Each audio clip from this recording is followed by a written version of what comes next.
Today then the drivers will be tackling 7.004 kilometers of this legendary circuit in the Ardennes Forest, 20 turns and 33 laps here, a true icon on the calendar. Nathaniel Powers obviously winning last year, and the most wins here by Enrique Ruiz, who will actually be starting on pole position today with a fantastic effort at the end of qualifying yesterday, last across the line in a washed out session, while teammate Adrian Simon accompanies him on the front row. Looking back, we have Stefan Klein and Zylander filling out the second row. Great effort from both drivers, who will be looking to score big points to keep themselves ahead in the constructors and their midfield battles. Will Taylor in 5th place with a strong showing, as well as Takahashi in 6th, who made the most of the conditions. He'll be looking to make the most of this while his rivals have suffered. Downton, meanwhile, have struggled in qualifying here. So Tichy and Klaus-Ben Snellheide, they are filling out row 4. They'll be hoping to move forward to catch up to their rivals Matthew Shaw, while Felix Bayer, the story in qualifying, qualifies 9th. Excellent effort from him, and one of the first drivers on the hard tyres, so look out for how he goes while Perez finishes the top 10. Alvarez and Vasquez complete row 6, while Jean Masson and Nick Addison will be going for 13th and 14th, both on the medium tyres and separated by less than a tenth. Really close margins that we're seeing here. Alexander Zolier in the AMR will go for 15th, while Alar Kanga, in a disappointing qualifying for him, will go from 16th place, both of those on these soft tyres, so may have a hard time with traffic, while Puccio Giordano goes from 17th on the mediums, with Meyer joining him on that 9th row. Completing the top 20, we have Brock Kidd in the North Star, and we have Finn Schneider, who is again both of those on the soft tyres and may struggle with traffic, as behind them they have Daniel Zientek there, who's been out-qualified once again by Thierry Zylander, and he has Timo Kinnaman for company on the 11th row. Jules Barclay and Hunter Ryan will also have trouble with traffic. They're also on the softs, and they will be in 23rd and 24th, while it is Johan Halverson who does complete the back row and last place in his North Star.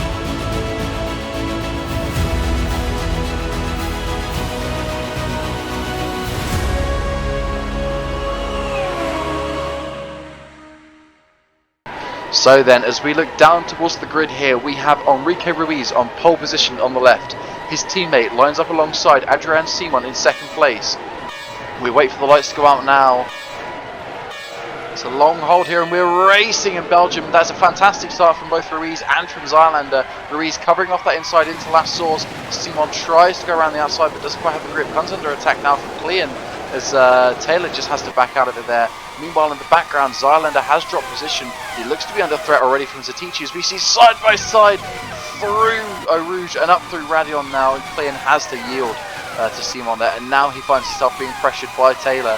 It is an absolute melee as we head down the Kemmel Straight here. Looks like potentially 3 wide, as Zatici now on the inside line. Is he going to make it past? He doesn't quite get it on Taylor, but he manages to secure the move on Zylander. But all in all, a very clean start from everyone involved. Yeah, fantastic start there. Enrique Ruiz, of course, getting a little bit of a twitch there from the Downton. But yeah, Ruiz and Simon going down the Kemmel Straight there. It was everybody else for 3rd position. Fantastic.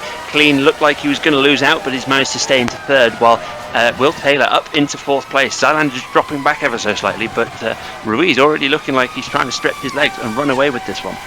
Yeah, but Simon not letting him, obviously going with his teammate. Only a half a second separates these two cars.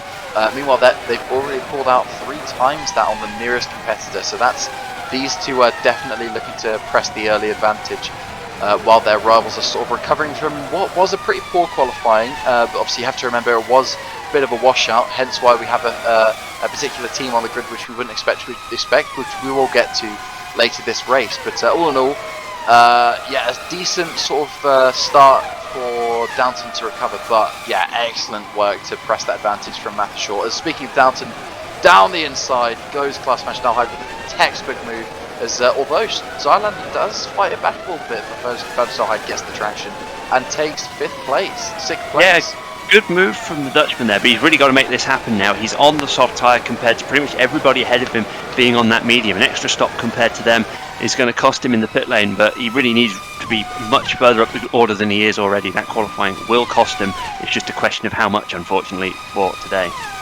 Yeah, definitely, and it looks like they've already overcome most of what would be the problem. Obviously, getting stuck behind the likes of Zylander, which has happened before. I think in South Africa, Zylander was the stopper on the bottle for a lot of the races. There goes Takahashi.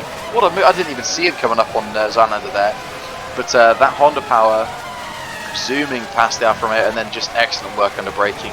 all in all, fabulous overtake from Takahashi, who once again displaying his skill this season. Yeah, fantastic move for there. The Japanese driver and a Japanese powered car in perfect harmony there, really. The number 3 Arrow. Yeah, driving fantastically. Nylander dropping a little bit further now, but hoping to arrest that slide down the order after a really strong qualifying performance, I'm sure. Yeah, definitely. And mentioning slides down the order here, Felix Bayer, who has made the race for the first time in a very long time. I don't actually remember how long ago it is, so if somebody has the stats to that, hint, Rob. Yes, so it's the first time since Australia 2021, I believe, Wow. for Meteor, whereas for Bayer, I think Turkey 2020 was his last race. So possibly a bit ring rusty, if nothing else, for poor Felix Bayer. But yeah, qualifying was certainly a strong performance. Yeah, and if his ring is a bit rusty, then he's hoping to shake that rust off today. But he's not. Mixing analogies there a little bit. Adrian Simon with an early fastest lap there, but that'll be broken, I'm pretty sure. And Bayer getting right into the action here. It's Jean Matson alongside, so Jean Matson will be hoping for a strong performance from 13th place today on the medium tyre. Yeah, as looking here, he does dispatch Bayer. So Bayer, I was just going to say, from starting on in 9th place, has had a torrid opening segment to the race here. Obviously, those hard tyres just not firing up. Oh, as they go side by side through Eau Rouge, that's Kanga going past Addison, I think. And now we've got Taylor attacking Zatici. He doesn't. Oh, he was under attack, sorry, I think there. So he defends the place from Zatici. Yeah, Taylor in 4th place, Zatici trying to attack from 5th. But we've got there. Who was that? That was one of the. Hez, I think, on yes, Alvarez. Oh, absolutely look at this! brilliant. Everyone's going through now. That is. Oh! That was tight there on the exit for both of those scraps, although Schneider's coming back now. Meanwhile, Barkley's getting held up in all of this. Oh, a chop across Halverson. Bit of a choppy move, that one, yeah. Oh, wow. It's fantastic action from, what you have to say are the backmarkers of the race, but really putting in a performance worthy of, in terms of entertainment, of anything that we see in the field, really.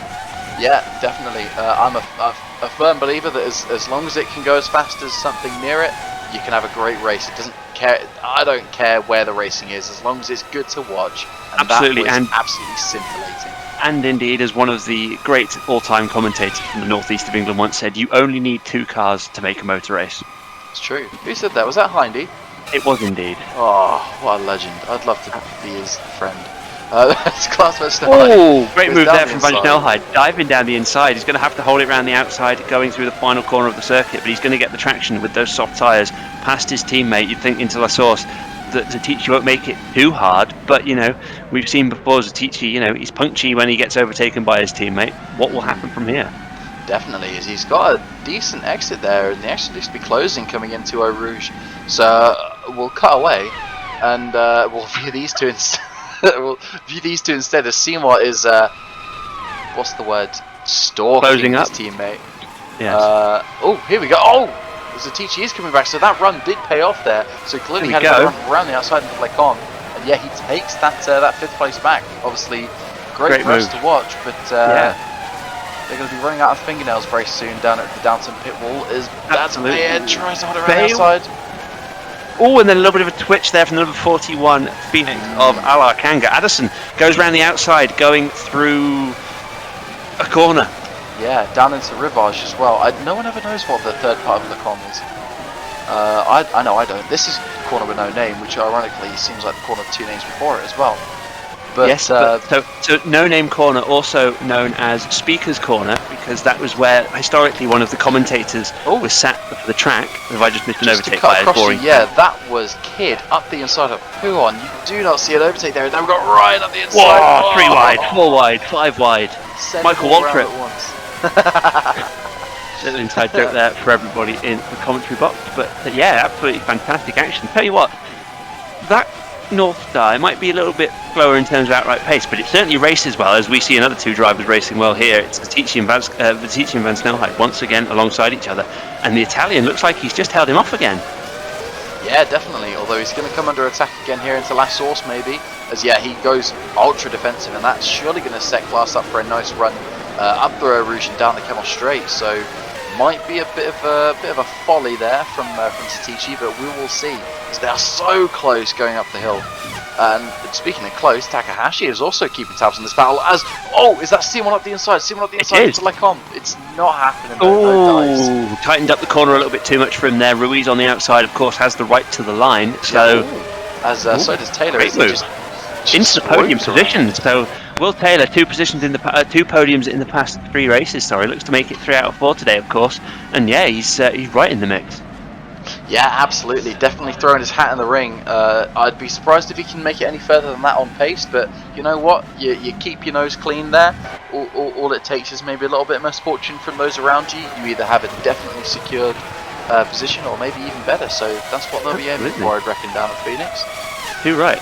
And we've just seen a Downton there going through the double gauche de Pouon, which is the double left of Pouon, in case you were wondering. But yeah, Speaker's Corner. Do you know why it's called Speaker's Corner?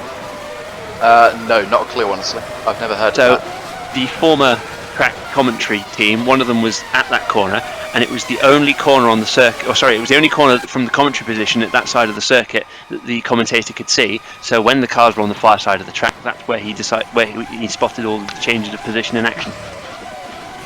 Huh, I did not know that. So he had to wait all the way around for Yeah, so all the way up from Eau Rouge round to Bruxelles, the corner beforehand. He had no idea what was going on originally. Jeez. Much like us, even with TV cameras. Yeah, amazing, isn't it? Anyway. We can't see a thing. You do wonder in the olden days how many really good overtakes were missed just because they just never got to see it because it was just out of view and they didn't have the same facilities that we do now, as we got Simon once again hounding his teammate. He's closing up, but not really able to take full advantage there as he pulls right into the slipstream, just over a tenth of a second behind his Brazilian teammate. And I think Van Snelheid here in a similar position behind Matteo Zetici really needs to get past her. The difference here is, of course, the soft-tired runner Van Snelheid absolutely must take advantage of that soft rubber. He's already probably approaching halfway through his stint on that tyre as a fantastic move there. A la Kanga around past Felix Bayer, wasn't it? Yes, I believe so. Yes, yeah, it was. Very, very clean move there from from Kanga. I was trying to stay from the Estonian, but then I just fumbled it. But yeah, nice move. Sorry, you carry on. I can't remember what I was talking about, so we're going to look at the 4th place runner Stefan Kleen from Austria on camera here. Looks like he's about to be hounded by Matteo Zetici, and whether Van Snelheid can take advantage of this, get past both of them in short order and use up some of that clear air in front of the first car, it remains to be seen. But I think first overall, really, 4th and 8th place, doing a pretty sterling job compared to certainly the opening part of their season. Yeah, definitely. Obviously, first have had a bit of an upturn of pace in the last sort of this second half of the season, anyway. But yeah, as you say, they're definitely looking good today, and if they can keep this pace up through the race, which obviously they run so we've got Alvarez there, I think, under attack from Matson going through the bus stop chicane, and they're going wheel to wheel here. Jaguar versus Porsche. Down into last source. Who's going to get it last on the brakes? Looks like Matson is the bravest there in the braking zone. He does take that place off of the Argentine. Yeah, fantastic move there, of Simon. Course. Whoa. Andrea Simon around the outside. No, not quite, but got me excited anyway. Yeah, well, exactly. It's all about this. As meanwhile, Zetici does. Oh, that's the move. That is a fantastic move, Matteo Zetici, all the way around the outside of Stefan Kleen into Lecom. Brilliant move there from the Italian, but can Van Snelheid take advantage and try and get past as well? Yeah, as Giordano takes advantage of Alvarez there being caught pinched just in the middle there and just boxed in a bit really, and the Italian swoops around.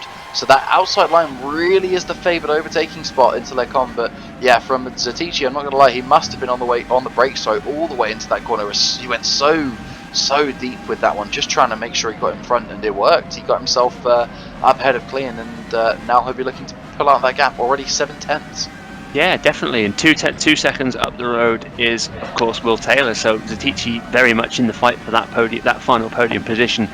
If not even at this early stage necessarily the fight for the win on raw pace, but we've got a long way to go yet. I'm certainly not going to write him off yet. I am. He's done. No. If he is able to sort of press this quickly, obviously the momentum is with him right now. If he can get himself up into third quite quickly, it's only a 6, maybe after the overtake, 7 to 8 second gap, as that's Takahashi, being overtaken out by Perez. So these two drivers going wheel to wheel, two young up-and-coming talents going head-to-head. And it looks like Perez, he does have the softer tyres on, and the first does look mighty impressive around here today. Yeah, so good move from Perez, but again, he's in a similar position to Van Snelheid, who is now the next car on track for him, interestingly. Yeah, needs to push on a bit. Yeah, definitely. He'll have the advantage of those 3 seconds of clear air, which, while dirty air is not nearly as bad as it was after the regulation changes for this season. Oh, so that's Takahashi coming back at Perez now, going around the outside of Lecom. He's pulled it off. What an effort from the Japanese driver. Fantastic. The crowd in the grandstands at Lecom today already getting everything that they could have hoped for from their entry fee. Another one. another one. Oh my goodness! Stop it, boys! Stop it! Oh baby, a triple. What a reference! Oh, and that's a slide on there. I think Bayer, you can see the car doesn't quite have the outright grip compared with everybody else. Daniel Gentek looking like he wants a piece of the action now. Yeah, it's a tough gig for Felix Bayer, as we say. He's possibly a little bit not used to being back in the thick of the action, but he's one of the top drivers in the field for certain. So, he knows what he's doing. Yeah, but also he's got a lot going through his head. Obviously, the strategy team are going to be very out of practice with this now. They've only had one race really to gather their own data with these new tyre regulations. They'll have obviously had their own data from practice, but also it's been since Australia. Their car's only made their car hasn't even done a race distance yet this season. I was just going to say that this is the first time in really almost 18 months really that a Meteor is going to have to go a race distance, and you see some of the top teams struggling to do that week in, week out. So the fact that they haven't done it for 18 months, there are parts that are going to be stressed in ways that they've never been stressed on that car. So it's a massive feat for them to really reach the finish, even with such a challenge. So to see Bayer doing as well as he is and kind of in the mix, it's fantastic. Yeah, definitely. Obviously, it was a heroic effort in the wet as Perez goes around Takahashi again. Great move. You've got to imagine that's going to be the one to seal the deal. Just brilliant driving for the pair of them there.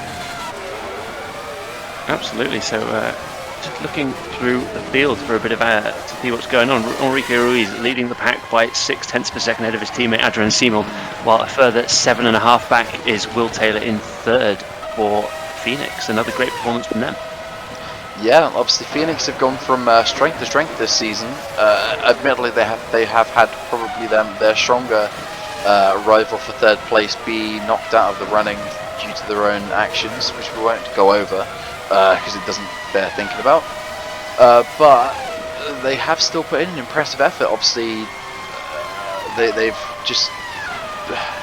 It's hard to put into words. Obviously, Phoenix. I still remember Phoenix 2018 joining the sport. We actually entered into a deal with them at the time so that they could run Sergio Alvarez, who used to be a Westwood Academy driver. We gave him a chance over at Phoenix, and he massively impressed, and Phoenix impressed, and yeah, they've definitely secured themselves the Mancunian Minnows as a fan favourite. They've come an awfully long way since that Porter cabin in Oldham. It's fantastic to see. Definitely. And because they didn't even, if you remember as well, they didn't even have this level of success in junior categories when they used to run in that before they made the jump. Definitely. Hello. That's a bit of a dummy move there. Klaus Van Snelheid looks like he's going to try and go around the outside of Stefan Klein, and he's done it. What a fantastic move from the Dutchman. Yeah. Possibly a little late in his run on these tyres before pitting for a fresh set of those softs, but certainly looking racy enough, because of course Stefan Klein on the I'm going to correct myself before I even say it. He's on the mediums. It's his teammate that's on the softs. Yeah, exactly. Idiot. I would have also made a similar mistake. But yeah, no. Very good move. But as you say, it has come a little bit late in the day, considering that the best of those tyres are definitely gone. And pit window expect to open the next 3 to 7 laps. Yeah, I think you're about right there. It's quite a wide window. That's almost quarter of the race you've decided just to pit window. But I'll have you know, it's only a third.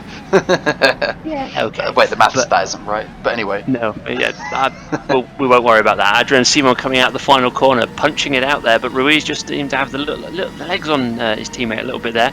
I say, as once again Adrian Simon sets the fastest lap of the race while I'm talking about how fast his teammate is, so that's good to see. Yeah, I'll show you the bad math. You're a driver. Well, you know, say I've done it once or twice before. Maybe it's a strategy. You've got it. It's like a code, so that. I thought that was going to be a different word. Then let's move on. But yeah, yes. Tell you what, Will Taylor is very much destroying a very nice Noah's Ark formation in the top 7 here. He really is, isn't he? Should we commentators curse him and see what happens? No, I think we should push Kanga until he's 4th. I would prefer that. Kanga, obviously a very good driver. He's definitely capable. Come on, Ala. You can do it. You're a race winner. You've won like a race, probably 2, probably more. As up the inside goes Matson on Giordano. No dice there though. I keep wanting to say these two are former teammates, but they're not. They've never been teammates. As around the outside goes Addison on Alvarez. Beautiful move from the Australian. Yes. Oh, it's around the outside goes Sean White. Oh, he's going for a second move as well. That's bold. And he's done it though. Done it. Oh, and then a big power slide there from Johan Alverson in the background as well. But what a beautiful move from Jules Barclay. Once again proving that, you know, these guys are very talented racing drivers, even if the equipment they've got isn't quite capable of putting them to the head of the field. But yeah, fantastic from the Canadian. Definitely. And despite Barclay, obviously there's been rumours that Westwood have been in talks with other drivers. It was in the last press conference, I think, that they were linked with Thierry's Islander. Barclay has to be a bit nervous, but if he keeps on putting on displays like that, I'm sure somebody in the paddock will be picking him up. Yeah, definitely. I think we're class bench now hide at 1:43.294. That's right. I'll always be distracted by lap times. You know that. It's just fun when it pops out. That was like a 3/4 tenth improvement on the previous. Yeah, definitely. Adrian Simon there moves to the left-hand side, and then to the right. We've seen the dummy from Klaas van Snelheid. Can he do the same thing to his own teammate here? Oh, he has. Absolutely fantastic. Adrian Simon takes the lead on lap 12. That was absolutely beautiful from Simon there. He knew that Ruiz was going to try and make that entry as tight as possible to just get him to back out. And he just sold him the dummy, and he sent him to the shops with that one. Look at that. Ruiz all out of shape now. Definitely rattled by that overtake. Yeah, definitely not going to be happy. There will be a lot of steam in that Brazilian's helmet right now. Oh, God. Moving along. Adrian Simon there, motoring along 0.6 of a second, almost 3/4 of a second away from second place now. So fantastic there from the Frenchman. Yeah, brilliant work, because we do have now We've got a yellow flag in sector 2. Who we got? Oh, that's big. That's big. That's a lot of fire there for the Ocelot. It's Hunter Ryan. I think, yeah, it looks like he's okay though. The marshals have dealt with that one extremely quickly. I'll be interested to see what happens there. It looks like Zientek is losing a lot of. Oh yeah, and indeed he is out. So adding 2 and 2 there, I'll let you decide whether they were involved in the same incident. Yes, I wouldn't be surprised to see Zientek missing some of the front of his car, since Ryan was missing some of the rear. But yeah, here we go. Yeah, so we've got the replay then. Zientek just gets boxed in here actually, and there goes. It's Bayer that boxes them in, and yeah, that's quite innocuous contact for such a big conflagration there. Turns out I can say that word after all. It's a great word. Yeah, but yeah, Zientek boxed in behind the Meteor there. And Ryan comes around the outside in the Ocelot. It's the favoured line anyway. Turns in, possibly not expecting such a big bunching up of the cars there. And, well, you can see the results for yourself. Real shame for both drivers there. Absolutely. I think hard to place too much blame on any party in particular there, because it was just a bit of a close gaggle of cars, but also just playing devil's advocate there. Zientek really had nowhere to go on that one.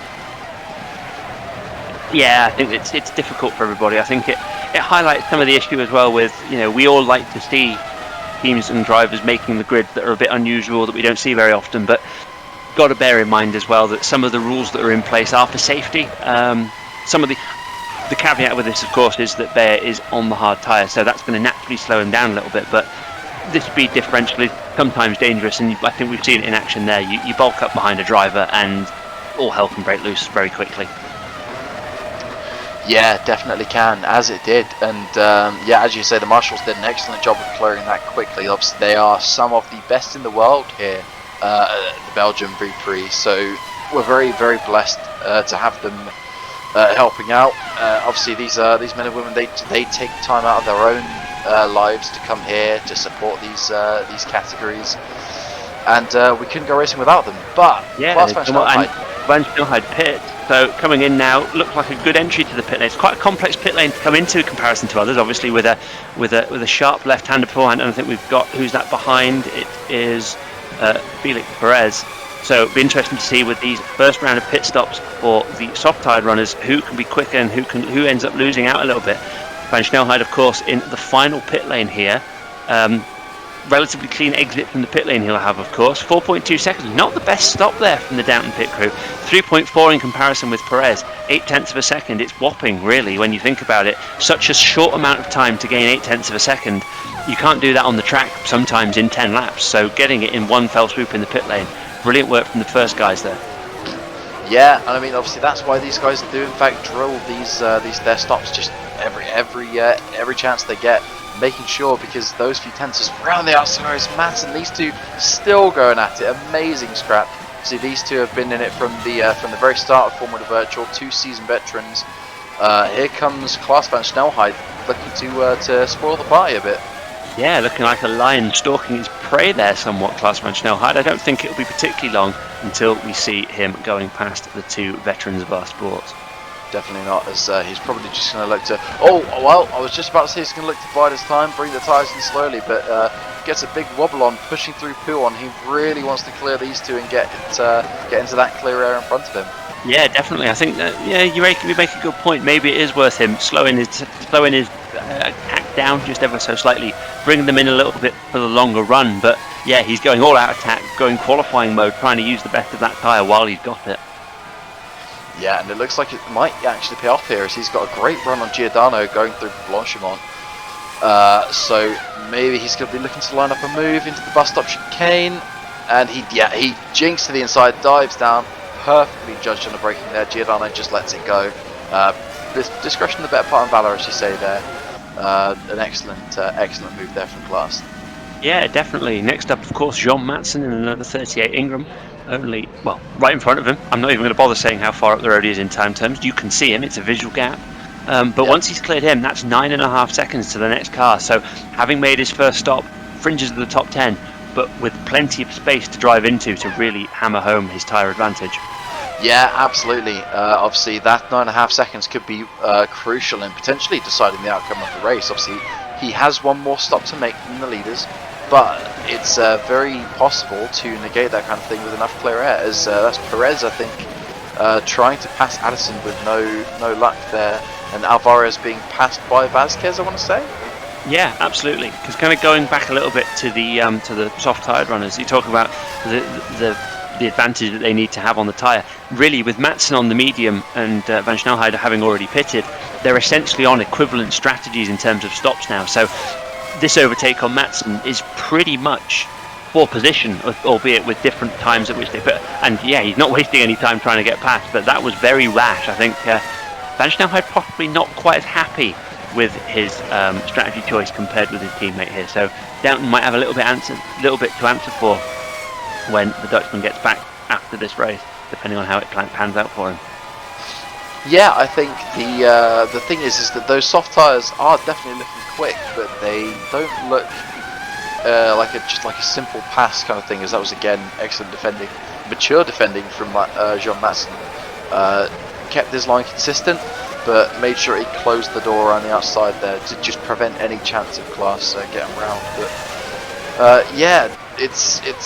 Oh, that's a Klaas up the inside there, and that's a good move. Yeah, that's a good move. James Vasquez there with the fastest lap of the race as well. So we're spreading that fastest lap around a little bit, like as they go side by side through a roost there. Wow, Matson holds on. That was amazing stuff. John Matson with an absolutely that's bravery. That is sheer balls from Jean Matson. absolutely incredible there, bringing it straight round past the outside of Klaas van Snelheid when it looked all but over. He absolutely, anybody else I think in the grid, on the grid probably would have pulled out of that, but Klaas van Snelheid absolutely stunning. John Matson, absolutely stunning. I'm so used to Klaas van Snelheid doing good work that I just praise him by default now. But yeah, the Frenchman, absolutely brilliant. I mean, that is a pretty good default to land on these days. As you say, Klaas van Snelheid just seems to get better every single year. Like a fine wine, he just gets better with age. But yes, John Matson exactly the same. Obviously, he's been around for a while. You're going to have to do a lot to pull the wool over his eyes. What an immense display of car control from. This is why they're the top paid best drivers in the world, because they can do things like that. Oh, big time. I think that's the sort of move as well that, you know, the Formula Virtual paddock, the fans, everybody around the world will be talking about for years to come. It's one of the, I rank that as highly as anything I've ever seen in a Formula Virtual race. I want someone to go back, take a video of that and put it on social media so we can enjoy it again and again. Absolutely stunning. But I think Van Snelheid might be about to spoil Matson's party after all. But yeah, that's a good 3 or 4 laps really. So he's 3 or 4 laps that he's been stuck behind that pair. And yeah, if you look at the gap to the leaders, for instance, who are pretty much line astern, Simon ahead of Ruiz. What's that? 30 seconds, the best part of that he's lost already, just by being in that traffic, as we're now over half race distance. Crucial, of course, because that means the medium tide runners look likely to only now be 1 stop away from the end. It is amazing, but already over halfway through this race. It really does not feel like it. It has just been action-packed, and I hope there's more to come in the second half of this race. Oh, I'm sure there is. It's very rare that Formula Virtual race passes without much incident in the second half. If anything, that's where it gets more exciting. So if you're just tuning in now, or if you're thinking about going away to do something, don't. It can wait, because this is going to get, my spidey senses predict, this is going to get fucking tasty. Ah, dear, oh dear. I have missed being in the commentary booth, I tell you. Yeah, it is good to have you back in the commentary booth. Obviously, your first race of commentary this year, no? Yes, you've all done very well to avoid me until pretty much the end of September, but I am back. It is round 11, and hopefully there might be 1 or 2 more in the books for the rest of the year. But of course, we are missing Bradley greatly today, so I'm very sure he'll be back soon to soothe you all with his dulcet tones. Yes, absolutely, and I'll go back to falling asleep and not listening to the race and just generally being a nuisance. But for now, I do have Bradley's duties to uphold, and I will do that in my own way. As only you can. Absolutely. Thank you for understanding. Here we go then. Oh, here we go. Oh, there we go. That's not happened in the end, but no. Yeah. Damn, that was close. Meanwhile, speaking of defending, Satichi has sold a dummy on. Oh, I'm telling you, this is going to be close. Does it on the brakes, maybe around the outside. Look at the grip on that down. That's monumental. Big slide there from Satichi on the power, but he got through. He got it, and he's in 3rd place. So that podium for Satichi possibly on now. That's fantastic. Will Taylor, he's been driving well all year, to be fair to him, and that Phoenix looks good, but I still think that Downton is at the very least a very, very definite second fastest car on the grid. To be honest, I think at times it's still probably the fastest on its day. So, yeah, brilliant move from Satichi. Now just has to run away with it, and he already is, really. Yeah, absolutely. Already half a second ahead of Taylor there, and it's only going to get bigger. Yeah, 6 tenths, nearly 7 tenths, yeah. But yeah, I mean, Taylor's definitely not, he's not doing himself a disservice in any way. But I think his best bet now is to just settle down, try and follow these guys and hope that something happens to someone in front of him so he can get a podium. But, I mean, yeah, you're right, Downton definitely do look like the faster team, but it is worth noting that, I think we already mentioned this before, but just how good the Phoenix is this year. Oh, absolutely. We've seen results unlike anything we've seen from Phoenix over their past, 5-year history. So, yeah, I mean, they've got 4 podiums already in this season. That's good by anyone's standards. Yeah, especially when they had none before this year started. Their best finish was a 4th a couple of times. Let's see what we've got. So we've got these 2 scrapping for the lead still. Yeah, so it's still really, really close between the 2 Matthew Porsches then. We've still not seen the soft type runners into the pits, so it won't be that long now, surely. But yeah, you're right. that's a move from someone on someone. Yeah, Zatici, I think, defending from Taylor, who was possibly a little bit, Taylor a little bit overzealous in the braking zone into Lecom, but nothing doing there. Yeah, well, we did notice as well with the Zatici overtake that didn't quite look like he had the oomph behind him in the straight line to get it done before getting to the brakes. So maybe just running like a slightly higher aero spec, or Taylor running a very low aero spec to be extremely slippery. Obviously, straight line speed very valuable here, as it looks like these three are having a good old ding dong. As that's Matson defending from Giordano, defending from Perez, who's on those fresh soft tyres, eager to make an impression there. Yeah, got to make the move. Teammate in fifth. Yeah, definitely needs to get through fast. Plus, the difference here is that Van Schnellheid, we saw it took him a little while to get past these two, but that was straight after a pit stop on fresh rubber. This is now almost reaching the end of the second stint for those soft tyre runners, so he's not in a massively good position, I don't think, Perez, certainly in comparison to his teammate Clean, who's on the mediums. Yeah, you've got to say this definitely looks like we're coming up on it being sort of the net track position, really. No more sort of pit stop advantage. He's not going to... it's pretty much all going to level out. It's going to be more based on pace than strategy between these two. Although that Ford unit has some great top end in it. Look at him closing in on the Ocelot there of Puccio Giordano. That Alfa Romeo really struggling in a straight line today. As here we go, then down the inside. That allows Perez up the inside then of Giordano, and he covers off that inside there for the second part of the chicane. That was a textbook manoeuvre. Yeah, brilliant move there from Perez, I think. Proving once and for all that he... sorry, I'm going to crush you there, Rob. We've had a change of lead. Ruiz in the lead. Simon for the lead of the race. Simon is demoted into second place, and that is crucial now coming into that pit stop window that I'm sure these drivers are about to enter into for who's going to get the priority for who to pit first. Yeah, I think that's the measure of the man, isn't it? Enrique Ruiz has bided his time for pretty much the entire period since Simon got past without trying to push too hard to overtake. But he now knows that, you're going to get advantage in the pit lane, you're going to get that first call in if you are ahead of your teammate. And Enrique Ruiz, once again, just ruthless. But yeah, he's got a mind unlike... we've got a yellow flag in Sector 2, which is always a concern. It's still out there. No, we've lost it. Vasquez. It's Matson and Vasquez.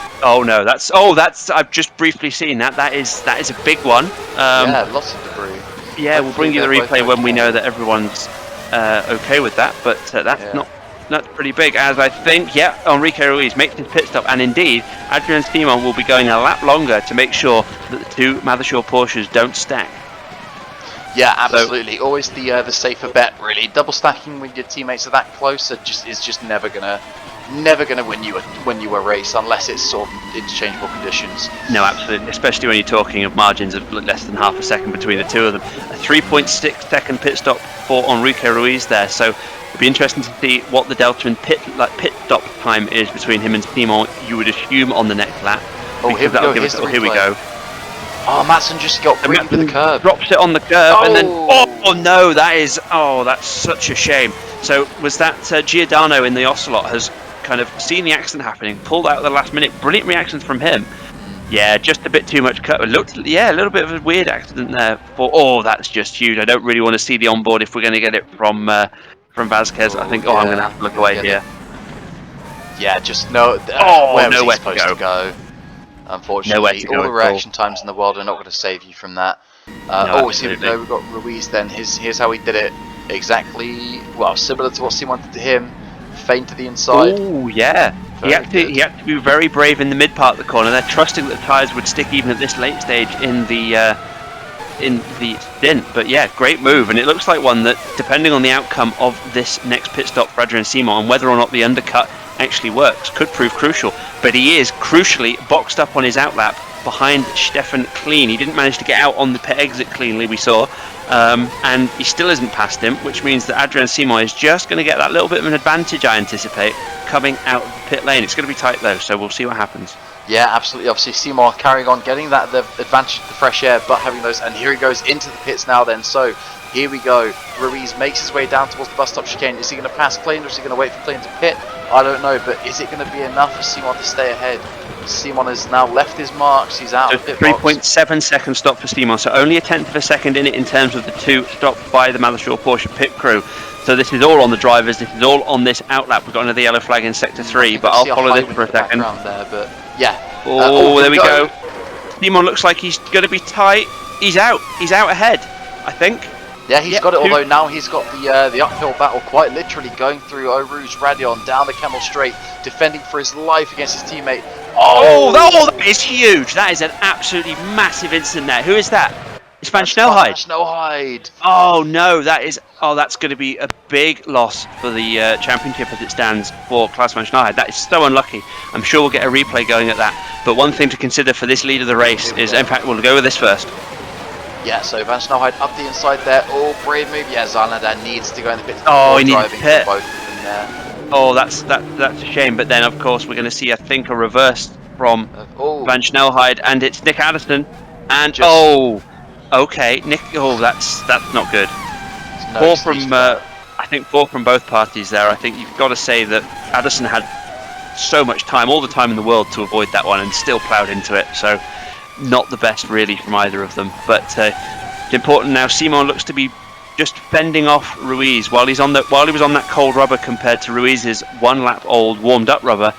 He was going to be under threat, but I think he's just about held that off. So yeah, Ruiz is going to win this one and take full advantage of what just happened with his principal championship rival. He's going to have to make the overtake on track in the last 10 laps of the race. Yeah, obviously he's not got too many opportunities left to do it now based on those 10 laps remaining. There's about 2 or 3 spots, would you say, around this track that you can make it happen? We might see one utilised here as Taylor is hounding Felix Perez here. Nothing doing into the bus stop chicane though. No, not quite. I think you're right though. I think there's a half chance into La Source if you get good exit onto the pit straight. I think you've got Lecombe. I think you've probably then only really got the bus stop chicane, unless somebody you can force an error from the driver ahead. Yeah. As we head to one of those overtaking zones now, he makes the fake. Not quite. No, he's not got. He's got the pace. That's one of those moves from Ruiz that you might have come to expect over the years. Really, he wants to force home that advantage now rather than biding his time. Now the yellow flag in sector 3. Is anyone dropping? I think Addison, Halverson. No. Saw a couple of positions drop from Halverson, and now he's in the pits. So might be a similar thing. He's just kind of been bolted by someone going in the pits, but he's managed to avoid the situation before it becomes catastrophic. I think he might have been the one trying to get into the pits because it was a short pit stop. Right. Yeah, so unfortunate for Halverson, who obviously was recently announced so he will be on the grid next year, which I think, despite his performance this season, which has attracted a lot of criticism, I will say that. I think he deserves another shot in Formula Virtual. I think it's disappointing these days. A lot of people have short memories, but I mean, this could be good for him. He's being taken on by a works team for 2023. That is usually a big opportunity. Yeah, absolutely. I think he's someone that's been thoroughly decent across, his time in Formula Virtual, and as you say, a works drive with Maserati. It's going to be good. I think it's going to be a big opportunity for him. It might be his last chance in Formula Virtual. If he can't take advantage of it, I don't think he'll get much more in the way of opportunity. But it's certainly a big one for him. I completely agree with you. He has to. When you're offered a chance to rise from the ashes like this, with the resources that a brand like Maserati will bring with them, you have to deliver. There's no more pussyfooting around. As I think we're about to see an example. Oh, that's Kid, not never mind. What's Kid gonna do? He tries the outside, Bear slams the door, just biding his time. But yeah, obviously Halverson going to be partnered up with Hoskins, a partnership I think will serve Maserati well. They've got that's an extensive experience from 2 at least solidly rated drivers. I think Halverson has been beaten a bit by Kidd, and Hoskins was beaten a bit by Perez, but they still gave both of these new, young, up-and-coming, what we are looking at as essentially stars of tomorrow. They gave them a run for their money and have no doubt aided in the development of these young drivers.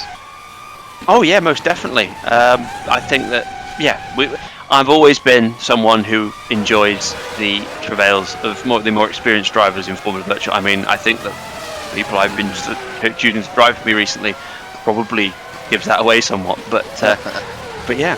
So something just want to mention. You mentioned it to me before the race because you're very interested in some of the points battles going up and down the order. Felix Bayer, 13th. He's very close to being in a position where Meteor can, in one race, in 18 months leapfrog some of the competition. Oh yes. So what do they need to leapfrog their competition then? I was hoping you'd tell us that. Well, I do actually know. I think if they, all it takes is for them to get a couple of places up. If they do make it into 11th place, then they will actually jump Lopez in the standings, who only have a best finish of 12th place this season. So that really would be a sensational performance. And if, touch wood, if they were able to just keep it on the track, get themselves up into 10th place, then we would see them past the likes of Westwood as well and be on par with Franklin. So they would knock themselves out of the bottom two essentially if they'd be third from that, which doesn't sound like a lot to celebrate. But when it's the first race you've made in 18 months, yeah, that is an incredible effort. But it's a measurable progress, isn't it? Definitely. Oh, fantastically! It's something you can't really put into words. As long as they finish this race as well, they've already performed above and beyond. As you mentioned, obviously, speaking of this championship battle, here are the two of the contenders here: Westwood and Lopez, Kinnaman and Alvarez. I wonder if Alvarez has got it in the tank to make the pass. Kinnaman just fends him off. Yeah, again, sticks to the outside line. Yeah. So. That Peugeot has some grunt. I think that engine looks like it's something that's going to be really strong. So looking forward to seeing. Obviously, it's their first year really returning, isn't it? Properly. Yeah, and they've not. I think that they've impressed reliability-wise as well. Yeah. Touch wood. Well, now you've done it. I don't know if you can commentate as curse your own team. I think it's probably easier to commentate as curse your own team. Brad does it. Well, that's a very good point. I mean, he's cursed Van Snelheid and he's not even here. Yeah, true. Oh, God, true. He's going to love that you mentioned that again. Yeah, who knows? Yeah. But back to Meteor for a sec. If they are able to just finish this race, it's still going to be a massive win for them because they know that they've got a car that can make it a race distance, and also they'll be classified in the championship. They currently stand to earn nothing from this season. If they are to finish this race, that changes everything. It might only be last place if they head further down the order or they stay where they are, but it's still money that they just wouldn't have been getting beforehand. So yeah, absolutely, it's monumental for them, isn't it? Really. Yeah, definitely, and on top of that, it is just nice to see that sort of 90s-esque kind of colour scheme, that kind of paint job coming in. Oh, it's proper throwback, proper nostalgia. It's absolutely fantastic. Love it. I really do love it. Even down to some of the question marks that they have instead of sponsorship now. It's fantastic to see. Not the sponsorship being missing, but their approach to just their way of going racing in general. I think they're controversial. I think there's going to be quite a lot of leadership change in the near future by the sound of it. But I hope that spirit remains as Enrique Ruiz here, really closing up onto the back of his teammate. But no, biding his time still with what we got. We've got 6 laps to go at the end of this lap, with they just across the line. So Simon's still in the lead, 3.5 tenths of a second ahead of his teammate. But you have to bear in mind what happened just before the pit stop phase. Ruiz really looking like he was just going to bide his time, but he knows that he can strike when he needs to. So Simon might have to find a little bit extra here if he's going to take the win. Look at the run up the hill. That is monumental. What's going to happen here? Yeah, so Simon then, is he going to defend? He does choose to stay on that racing line. Ruiz has to sort of get out of it. He doesn't have that Commodore Scully. He does have a look, actually. Never mind. Ooh. Yeah, Ruiz again really going for it there, pushing hard. Perez completing his second stop. Yes, second stop for the soft runners. I'm just looking. Oh no, I don't know why I'm looking for Van Snelheid's pit stop. He's. I'm not going to finish that sentence. I do. Alar Kanga, a 3.3 second stop there. The Phoenix guys absolutely on it once again. Their pit stops have been something else all race. Yeah, definitely. I mean, obviously, and I'll tell you what. You look at that now. As Bayer comes around the corner, if they'd been maybe half a second to a second slower, they would have found themselves stuck in a bit of dirty air there, which might have been an easy overtake initially. But if it wasn't, that's a whole lap stuck behind the slowest car on the grid. Well, that's it, isn't it? It's a proper team sport. Everybody's involved. The driver might be something akin to the quarterback, but everyone's got to pull their weight, and the pit crew there really have done. Yeah, absolutely. As we got some action further up there, that is Alvarez and Schneider going wheel to wheel there. Alvarez makes it work around the outside. Schneider tries to come back. Oh, speaking of great moves, there goes Kinman on Addison. On a harder tyre actually as well. Lovely that is a great effort. Yeah. Oh, Schneider goes back past him. I didn't see that. I mean, Alvarez must have got really cautious on the brakes there going down to the Rivage, but yeah. Excellent stuff from Alvarez. Not Alvarez, Schneider. Bad stuff from Alvarez. He let the place go away. Here we go again then, these two going back up the hill through to the Camel Straight. Once again, Ruiz has an excellent run. A bit further away this time. Yeah, not close enough to make the move in my opinion here. Ruiz will probably just sit in the slipstream. I mean, he is making a few moves, letting Simon know that he's there, but I think when the move definitely isn't there and it's not going to cost him, or it's going to cost him too much to make that little attempt, I think he's just going to bide his time. He's only got 5 laps to go though. He's really going to have to think about this and plan it out. With the 3 overtaking spots that we've got on the circuit, he's running out of time. I think that's the key message here. There's a little bit of a margin back to third. He knows that if he starts to battle with Simon hard, he's got a margin, but of course there's very little margin for contact with these cars, and certainly in my opinion I don't think that's an option. Yeah, definitely. I think these two never have a record of coming together, so that's absolutely fine. Oh no, that will never happen, so it's okay.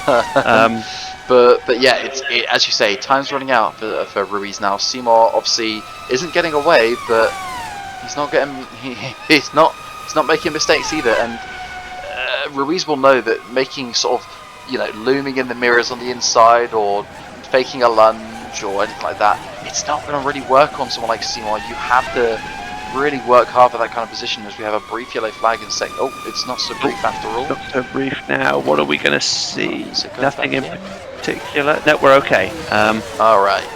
Yeah. So with 5 laps to go, they've just started the I don't know what the thing for 5 laps to go is in a posh speak, so I won't say that. But just looking down the order, Taylor still, he's very much in no man's land, you have to say, between 3rd and 5th, but 4th, another fantastic result for the Brit.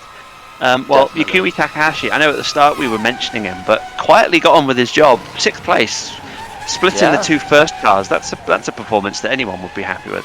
Definitely, and to be fair, the first car's also worth a mention there. I know that they've been looking quick, but a double points finish on the cards at the moment for them, looking really good. I'm just cursing everyone I can. But if we curse everybody equally, we can't all not finish the race, surely. That's true. But yeah, I think the first team from this race in particular look like they're starting to regain some of their form that they've had from the previous couple of years. It's been great to see them up towards the front of the pack, really battling firmly as one of the best of the rest, I'd say. Possibly less so at the start of the season, but they might be getting back up there.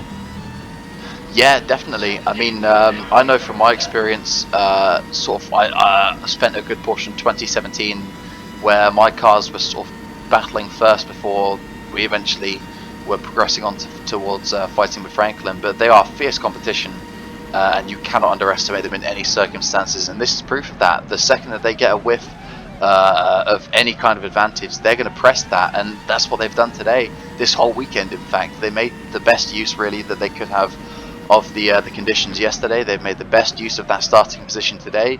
Excellent strategy and execution by the drivers and the team. It's just a really clinical approach that they take, and I really do enjoy seeing it pay off. Yeah, absolutely. You mentioned your cars in passing. One of your cars has now been in the pits for over half a minute stationary. So unfortunately, I fear Timo Kinnaman's day is somewhat done in terms of at least a good result. And indeed, we're about to see what happens. So slightly bolts behind the arrow and gets spun with contact, and yep, his rear wing has lost contact with the rest of his car. So that will be what's being repaired, unfortunately, for you guys. The thing is it's a Peugeot, so it doesn't actually need a rear wing, so just sort of that's fine. Well, that's the design it feature. Works well enough for their hypercar program. Yeah, it's good enough for does. you. Great moves there. Lunge inside. from one of the AMR guys. Is that Schneider? So that's critical for the lower portions of the championship, of course, because that means that Schneider goes up to 11th rather than Bayer. So yeah, Lopez breathing a sigh of release there. Yeah, definitely. Obviously, Alvarez is only about 3.5 seconds up down the road from Bayer, but I do think that's a bit of a big ask for the Argentine. That car hasn't looked nearly fast enough to pull that kind of time differential on the Meteor. But yeah, they'll definitely be sort of, you know, puffing out their cheeks a bit there, very happy with the fact that they're not going to drop down to last place. But still, that was a bit close for comfort. I will say Bayer did cause that accident earlier, but you know, he's not done himself a disservice. Him and the team have just put on a stellar effort, really, this race. Absolutely. I'm just going to go to the head of the field because Enrique Ruiz come out the final corner there, noticed to be closer to his teammate with 3 laps to go now. So not the best exit out of La Source, but he looks like he's starting to push a little bit. So it's going to be an interesting one. He's got pretty much 6 or 7 opportunities left, I'd say, to take that position. But he's just starting to make some moves. If he makes, I think he gets one go at it. I think he's got numerous opportunities, but I think he's got one go at this point. If he messes it up, he's going to lose too much time and won't be able to get back to that position again. So it's going to be really intriguing to see here. See if we can get a blockbuster finish here at the Belgian V-Prix. Absolutely, and I think the fans are going to be absolutely loving this. They've been watching these two go hammer and tong for 31 laps already now, and it looks set to go all the way to the finish, right down to the wire. That's what we love to see. But you're absolutely right, I fully agree. He's only going to get that one chance, because all it's going to take is that one mistake, overcommit, or you make the overtake but you get repassed and lose the time anyway. That's and also, while knowing all of this, it's not like he's doing it on his championship rival, where if they go out, they both lose out on points. He knows he's already in a position to extend his championship lead. He wants to extend it by more, but he cannot risk contact, especially with a teammate. Absolutely.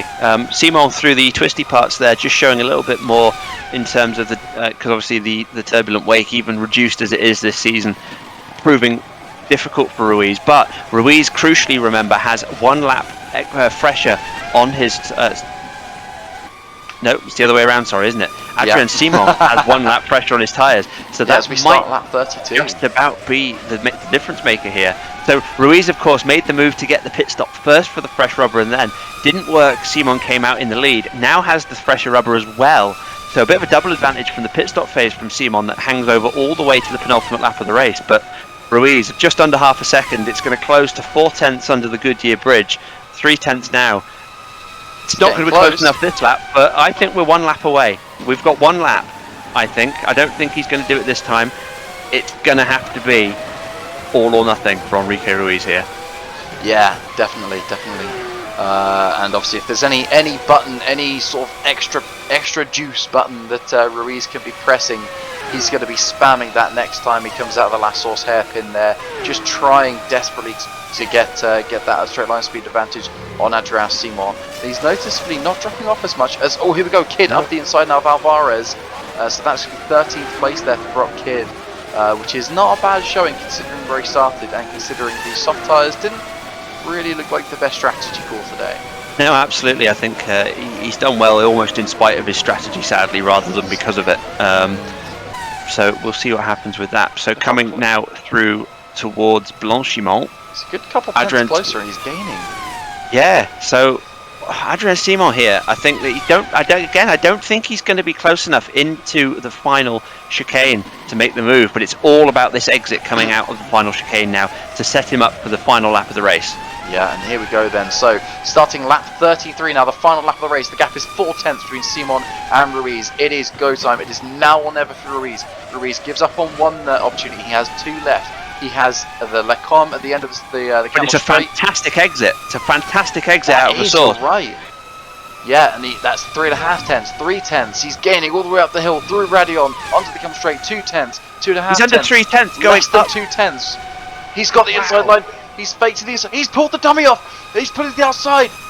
Simon, has given up the outside line here. Ruiz is surely going to sweep around the outside, and he does. He takes the lead of V-Prix on the last lap of the race. What a phenomenal move! Enrique Ruiz on the final lap of the Belgian V-Prix has stalked his prey for an entire race almost, but makes the move exactly when it mattered, almost half a second already up the road on his teammate. What a beautiful move from the Brazilian. As quickly we've got Kanga there making a move at the inside of Zazolia. That is, so Kanga moves himself up to get that extra point. Zazolia knocked down to 10. Still very impressive for the Ukrainian, but wow, what an effort from Enrique Ruiz. As you say, he looked a bit rattled when he first got passed by Simon in the opening stage of the race. but he kept with him, he kept pressure on. He tried to make use of the undercut, didn't work out. He's had to work for it again. He's made the on-track pass again. And what a deserving drive. It's from fantastic, but it's not over yet. We still have the final bus stop chicane really coming through Blanchimont. It's 4 tenths for Seymour. He is closing up. I don't think it's going to be enough though. No, I think Enrico Ruiz is going to take it. Yeah, so Ruiz has fended off that last attack, then there is no more braking zones to worry about, and he's going to cross this line as the winner, the Belgian V-Prix in 2022, with Simon following behind just 4 tenths behind. That's agonisingly close, but what a stellar effort from both drivers, really, it has to be said, but excellent from Ruiz there to win the race. As Satici comes home, a nice, quiet, calm, collected third. You can't say fairer than that. He was not on the same level as the Mathershore Porsches. As we have Taylor coming across in 4th place, another really strong showing. Honestly, strong showings throughout the top 10 here. We've got Cleon making the most of his starting position. That's a nice 5th place. I think potentially his best finish yet. As Takahashi also collects a clean 6th place. Arrow can really use those points after some reliability woes earlier in the season, it must be said. Perez with a nice 7th place. He came from a few places back as well, so great drive from the Mexican. Giordano collecting 8th with Kanga and Zazolia very close together, just rounding out that top 10 there. Obviously Kanga might have been hoping for more, but a great recovery drive from him, and Zazolia will be definitely happy to get another point on his tally there. But this is your man of the day there, the man of the hour. Enrique Ruiz has won this race, and in fine fashion. Oh, it's fantastic to see a final lap move under severe pressure. Quite frankly, I could have watched 66 laps of the Belgian V-Prix today. Enrique Ruiz with a fantastic result there for his championship as well. Van Snelheid, of course, unlucky in his incident. But I think really the whole top 10, I think I can't give my own driver of the day, but... Do it, go on. Do you know what? I'm going to give it, I think, Yukumi Takahashi and the rest of the top 10. I think that is the topsy-turvy qualifying session provided us with a topsy-turvy race, but I could not have been more thrilled to watch that one. Yeah, definitely. It was an absolute pleasure here to watch these two go hammer and tong 33 laps, but they now peel in, the engines turn down so that they can begin the celebrations and the podium.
So after all that fanfare then, that is your winner, Enrique Ruiz, ahead of his teammate Adrian Simon after a hard-fought battle all race. Well calculated, very mature drive. Zetici fills out the podium for Downton.